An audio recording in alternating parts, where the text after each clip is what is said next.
Hello दोस्तों, स्वागत है आप सभी का हमारे YouTube channel depth study with Ashish में। दोस्तों, ये जो वीडियो है कक्षा 11वीं का इतिहास विषय का चैप्टर नंबर 11 जिसका नाम है आधुनिकीकरण के रास्ते। इस चैप्टर का दोस्तों वेरी वेरी इंपॉर्टेंट एमसीक्यू, जितने भी एमसीक्यू है वो सारे एमसीक्यू दोस्तों हम लोग जो है इस वीडियो में देखने वाले हैं। तो चलिए दोस्तों वीडियो को शुरू करते हैं। लेकिन दोस्तों उससे पहले मैं आपको बता दूं, यदि आप इस चैप्टर का आधुनिकीकरण के रास्ते इस चैप्टर का एक्सप्लेनेशन वीडियो को नहीं देखे हैं तो दोस्तों उसका लिंक आपको डिस्क्रिप्शन में मिल जाएगा। तो दोस्तों सबसे पहले आप जो है इस चैप्टर का एक्सप्लेनेशन वीडियो को देखिए, उसके बाद दोस्तों आप जो है इस वीडियो पर बने रहिए। तो चलिए दोस्तों वीडियो को शुरू करते हैं। दोस्तों यहाँ पे जो चैप्टर नंबर 11 है उसका दोस्तों सबसे पहला क्वेश्चन है कि जापान कहाँ स्थित है। देखिए दोस्तों, इस चैप्टर में हम लोग जो है 4 देश के बारे में पढ़े हैं, ठीक है।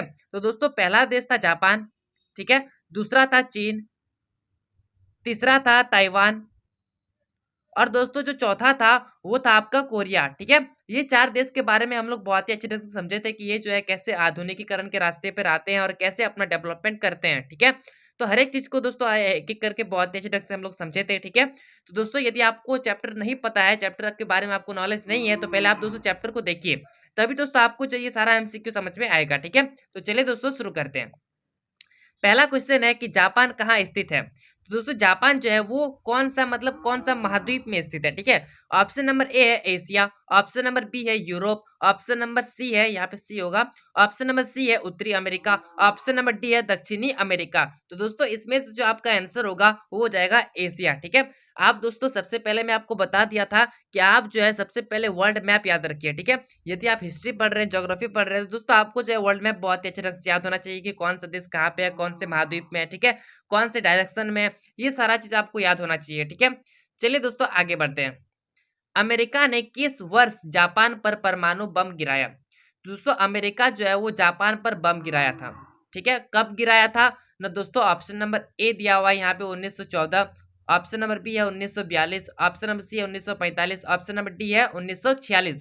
दोस्तों इसका जो आंसर होगा वो जाएगा 1945, ठीक है। दोस्तों मैं आपको बता दूं कि ये जो अमेरिका है ये जापान पर बम गिराया था, और बम दोस्तों जापान के अंदर जो 2 शहर थे, पहला शहर का नाम था हिरोशिमा, दूसरा शहर का नाम था नागासाकी, ठीक है। हिरोशिमा और नागासाकी ये दोनों शहर पर दोस्तों ये जो है अमेरिका बम गिराया था, ठीक है। उसका असर दोस्तों अभी भी आपको जो है देखने को मिलेगा, ठीक है। तो दोस्तों ये जो हिरोशिमा था, ये जो नागासाकी था, इसमें दोस्तों 2 बम गिराए गए थे। पहला का नाम क्या था ना, लिटिल बॉय, और दूसरा का नाम था फैटमैन, ठीक है। ये दोनों दोस्तों आपको बम के नाम, शहर के नाम, ठीक है, साथ साथ डेट, ठीक है। जैसे कि हिरोशिमा जो हुआ वो हिरोशिमा में 6 अगस्त, ठीक है, 6 अगस्त 1945 को गिराया गया था, और दूसरा दोस्तों था नागासाकी, नागासाकी में 9 अगस्त 1945 को गिराया गया था, ठीक है। पहला में हिरोशिमा सॉरी यहाँ पे जो है लिटिल बॉय बम था उसको गिराया गया था, और यहाँ पे दोस्तों जो है फैटमैन को गिराया गया था, ठीक है। तो ये सारा चीज दोस्तों आपको जो है बहुत ही अच्छे ढंग से समझ में आ रहा होगा, ठीक है। चलिए आगे समझते हैं। दोस्तों किसी भी प्रकार का डाउट होता है तो दोस्तों आप कमेंट कर सकते हैं, ठीक है। और चैनल पे नए हैं तो दोस्तों चैनल को जरूर सब्सक्राइब कर लीजिए, ठीक है, ताकि इस प्रकार का कंटेंट आपको जो है लगातार मिलते रहे, ठीक है। चलिए नेक्स्ट क्वेश्चन को समझते हैं। कुओमिंतांग पार्टी का संस्थापक कौन था। Option number A Mao, option number B चावन लाई, ऑप्शन नंबर सी यूबी, option number D Sun Yat Sen. दोस्तों इसका जो आंसर होगा वो जाएगा आपका option number D Sun Yat Sen, ठीक है। नेक्स्ट क्वेश्चन, जापान में शोगुन शासन कब समाप्त हुआ। जापान में शोगुन शासन कब समाप्त हुआ। Option number A 1856, option number B 1861, option number C 1867, option number D 1870। इसका जो आंसर होगा वो हो जाएगा 1867, option number C. Next question, question number 5, प्रथम अफीम युद्ध कब हुआ। तो दोस्तों ये जो प्रथम अफीम युद्ध है वो ऑप्शन नंबर ए में दिया हुआ है 1839 से 1842 के बीच, ऑप्शन नंबर बी है 1856 से 1860 के बीच, ऑप्शन नंबर सी है 1845 से 1851 के बीच, ऑप्शन नंबर डी है 1814 से 1818 के बीच, ठीक है। तो दोस्तों इसका जो आंसर होगा वो जाएगा आपका ऑप्शन नंबर ए 1839 से 1842 के बीच। नेक्स्ट क्वेश्चन, चीनी क्रांति कब हुई। ऑप्शन नंबर ए है 1911, ऑप्शन नंबर बी है 1811, ऑप्शन नंबर सी है 1921, ऑप्शन नंबर डी है 1849।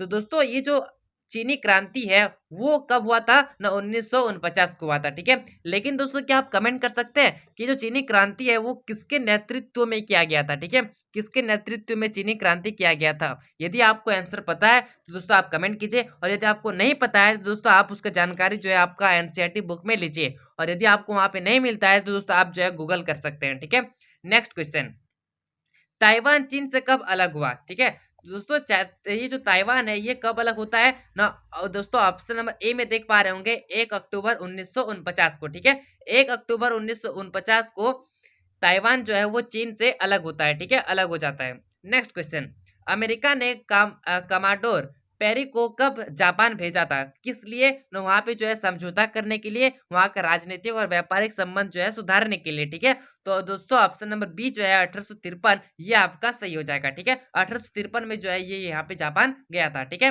नेक्स्ट क्वेश्चन, अफीम का युद्ध, अफीम का युद्ध किन दो देशों के बीच हुआ।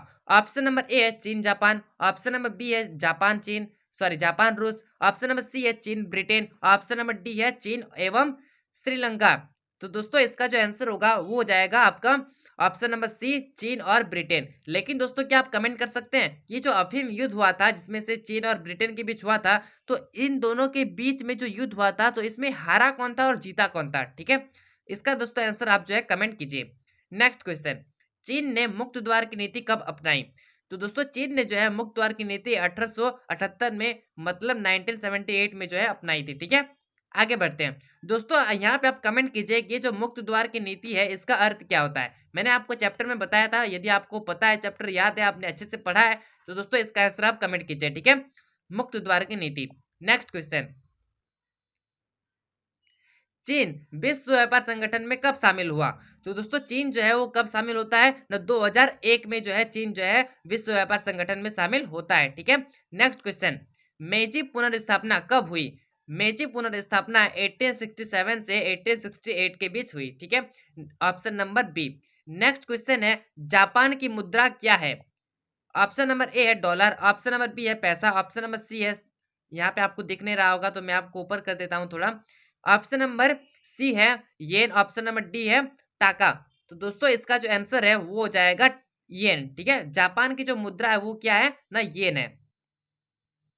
नेक्स्ट क्वेश्चन है, 1911 में माचू राजवंश की समाप्ति के बाद किसके नेतृत्व में गणतंत्र की स्थापना हुई थी। ठीक है, तो दोस्तों ये जो है जब माचू वंश समाप्त हो गया, कब समाप्त हुआ ना 1911 में जब समाप्त हो गया, उसके बाद जो है यहाँ पे गणतंत्र की स्थापना सन यात सेन के द्वारा की गई थी। ठीक है, ऑप्शन नंबर बी सन यात सेन, आपको अच्छे से याद होना चाहिए। ठीक है, और दोस्तों सन यात सेन को जो है क्या कहा जाता है ना चीन का आधुनिक संस्थापक कहा जाता है। ठीक है, नेक्स्ट क्वेश्चन, चीनी साम्यवादी पार्टी की स्थापना कब हुई।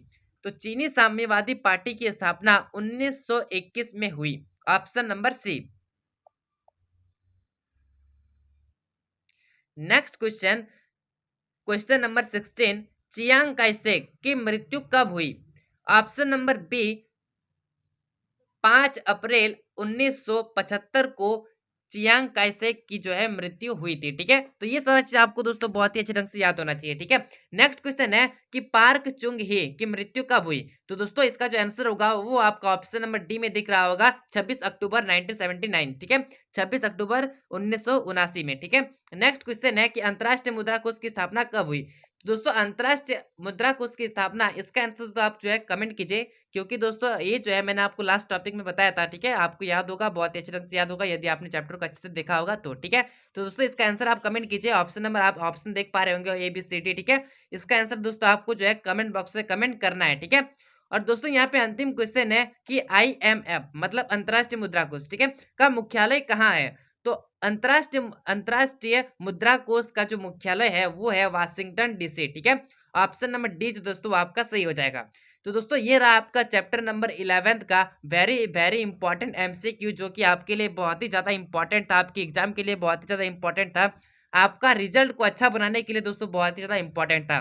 तो दोस्तों यदि आपको किसी भी क्वेश्चन में डाउट है तो दोस्तों आप कमेंट कर सकते हैं, और यदि आपको अच्छा लगा होगा, इस तरह का आपको कंटेंट चाहिए तो दोस्तों आप जो है चैनल को सब्सक्राइब करके बेल आइकन को ऑल में प्रेस कर सकते हैं। ठीक है, और दोस्तों यदि आप हमारे टेलीग्राम ग्रुप से ज्वाइन करना चाहते हैं तो उसका लिंक आपको डिस्क्रिप्शन में मिल जाएगा। तो दोस्तों चलिए अब मिलते हैं नेक्स्ट चैप्टर में, नेक्स्ट वीडियो में। तब तक के लिए मैं आपको बता दूं कि आपका जो सिलेबस है वो पूरी तरह से कंप्लीट हो गया है, ठीक है। सिलेबस जो है दोस्तों आपका पूरी अच्छी तरह से कंप्लीट हो गया है, सारा चीज कंप्लीट हो गया है। अब आपका जो हिस्ट्री का जो रिजल्ट है वो अच्छा होने से कोई नहीं रोक सकता, यदि आपने सारा चीजों को बहुत ही अच्छे ढंग से समझ समझ के पढ़ा है तो, ठीक है। तो चलिए दोस्तों मिलते हैं अब नेक्स्ट वीडियो में, तब तक के लिए जय हिंद, जय भारत।